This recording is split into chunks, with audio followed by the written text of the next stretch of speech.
এত বড় গিফট কে পাঠালো? ও মাই গড, আমি তো অবাক। চলো এর মধ্যে কি আছে আমি দেখবো, আর সঙ্গে তোমাদেরকেও দেখাবো। আমার আয়ানসোনাও কিন্তু অনেক এক্সাইটেড যে এত সুন্দর করে প্যাকিং করে কে কি পাঠালো। চলো এখন ওপেন করি, বেশি বকবক না করে। আমি তো ভীষণ খুশি যে কে গিফট পাঠালো আর এত বড় বক্সের মধ্যে। এই বাবা, এত সুন্দর জিনিস আমি তো ভাবতেই পারিনি। এটা দিয়েছিল বরমশাইয়ের অফিস থেকে। ভাবতেই পারিনি যে এরকম সংসারের জিনিস দেবে। সংসারের জিনিস দেওয়ায় আমি ভীষণ খুশি হয়ে গেছি। আর সংসারের জিনিস কিনতে রাখতে আমি ভীষণ পছন্দ করি।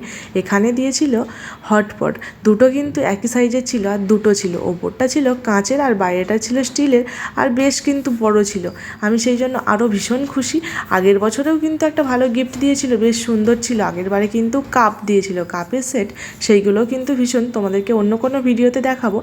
তার আগে অবশ্যই তোমরা কমেন্ট করে জানিও এই গিফটটা তোমাদের কেমন লাগছে। আমার তো ভীষণ পছন্দ হয়েছে। আর তোমাদের ভিডিওটা কেমন লাগলো অবশ্যই কিন্তু কমেন্ট করে জানিও। একটা লাইক করো, ফেসবুক থেকে দেখলে ফলো করে দিও, ইউটিউব থেকে দেখলে সাবস্ক্রাইব করে দিও। টাটা।